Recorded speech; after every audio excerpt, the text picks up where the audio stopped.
I mean, ultimately, it's your choice, right? You can either poke holes in anything and everything, or you can find out things that are working and dive into that and double down on those.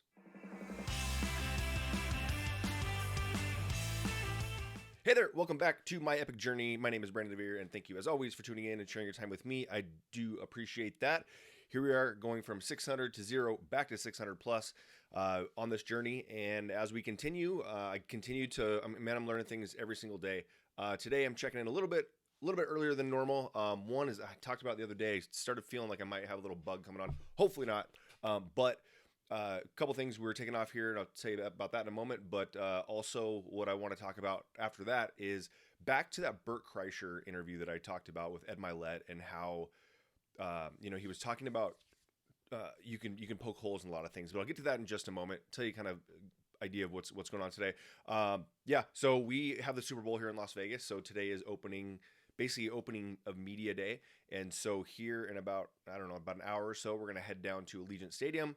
Meet up with another family, and we are going to go check out what is all set for the Super Bowl. Unfortunately, my Seahawks are not in it, but I will go ahead and experience it. I mean, it's in my own city. I got to go check it out and see what it's about. Should be fun. So that's what we're doing. That's why today is coming a little bit earlier than normal, just because I got to get it out before we take off. And like I said, not feeling great. So if I come back, I have a feeling like these are the learning moments of myself, right? I can put it off and be like, hey, we'll just do it when we get back. Well, I think we'll probably get back between 9 and 10 and maybe a little bit later. If that were to happen, then I'm going to be sitting here going, all right, well, am I going to do this? Also have a big interview tomorrow, not interview, but a big appointment, big meeting with some top producing agents very early in the morning for us. It's 7 a.m. for us. I guess it's not very early in the morning, but 7 a.m. For them to accommodate, a different time zone for those agents, for that team leader that has some pretty spectacular agents that we're going to want to talk to tomorrow at that time. So didn't want to go to bed too late tonight and get this in. So that's what's going on today. The thing I want to talk about is, again, I mentioned the Bert Kreischer interview on Ed Milet's podcast. I've listened to it probably 4 times now, 4 or 5.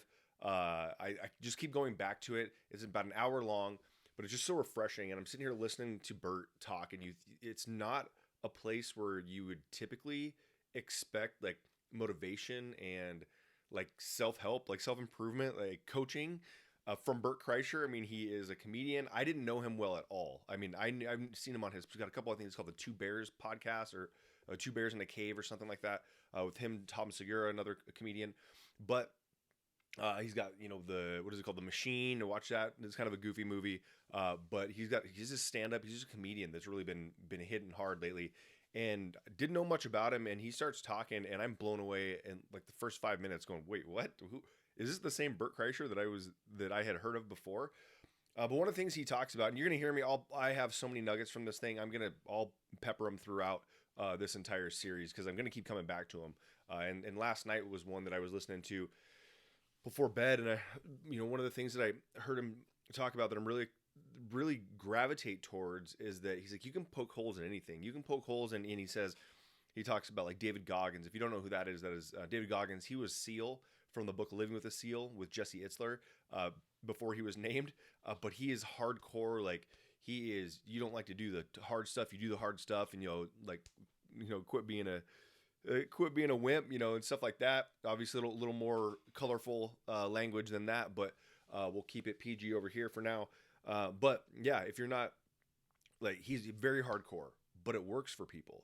And then who else was he talking about? He's talking about like cold plunge. So for me, I like to do a cold plunge. I don't do it nearly like I try to do it 3 days a week for about 3.5 minutes or so, 3+ minutes, 3 to 4 days a week. 3+ minutes, but I don't have an expensive cold plunge. We don't have a pool. It was like $100 for this Nur cover, I think it's called. I'm not sponsored by them or anything, but like it's $100 for not even an inflatable. It's just a portable tub essentially, and you can throw ice in it if you want. I found that I wasn't. Now I mean, you can find different varying prices for ice, but when I was doing it, it was, or when I was putting ice in it every day, it was like, man, this is super expensive after you start getting ice every day. Because I thought about building my own. Then I looked at it. anyways, the point being, it can get very expensive and very challenging. You're going to build your own. You buy them. I mean, you can buy them up to like $12,000. I mean, some of them, you can get for a couple grand, but these some of these other ones, I mean, are just $100, and you fill it up with water and throw ice in it. Right now, it's cold enough here in Vegas that my water comes out of the tap at about, 58 to 62 degrees, right in that range. It's not super cold. It's not, some of these guys are doing it, 40, 36, 40, 38, right in that range. From what I've learned, as long as it's under 50, you get all of like all of the benefits from it.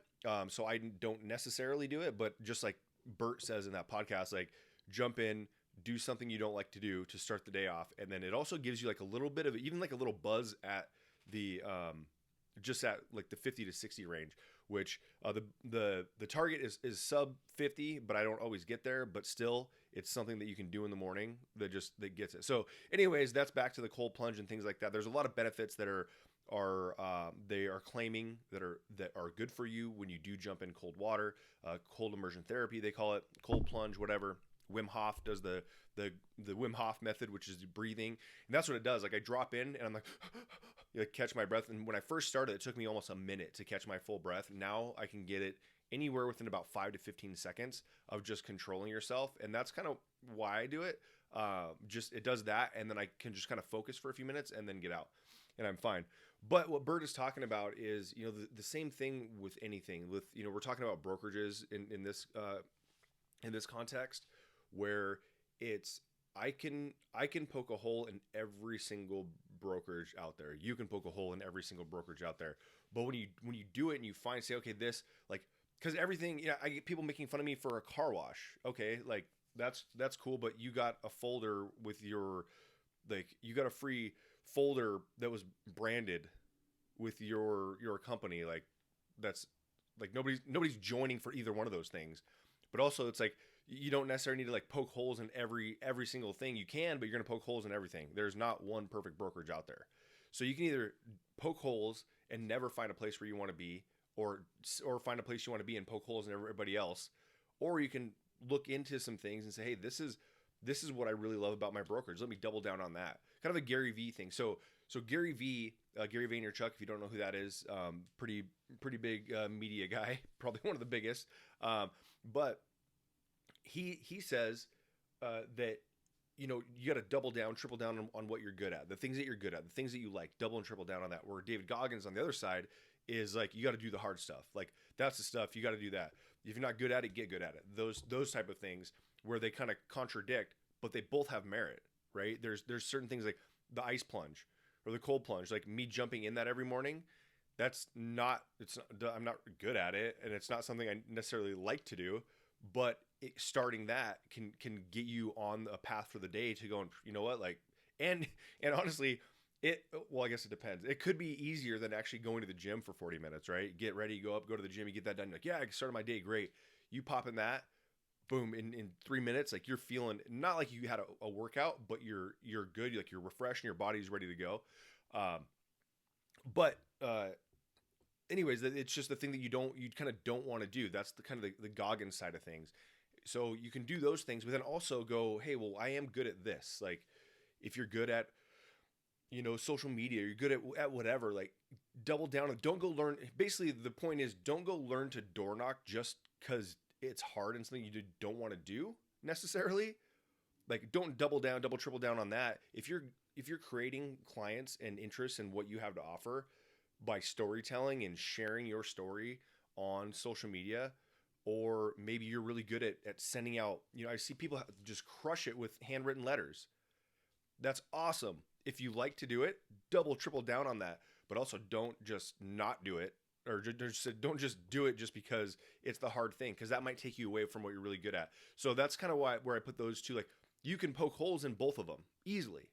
You can poke holes in anything, but if you take you take the strengths and apply it to those certain things, to those different ideologies and theories of thought, like then you get to maximize. So I can look around. I mean, there's a number of great brokerages out there that I look at. every single one of them, you can say there's something wrong with them. Every single one. There's no perfect brokerage, and it's just that's just it. But at the same time, you can still support. And for me, obviously, of course, I'm reaching out and trying to get other agents to join for a couple different reasons. One, I absolutely believe that it would help them for the most part. Not all of them. Like I say all the time, it is diagnosis before prescription. You cannot just one blanket brokerage does not fit everybody.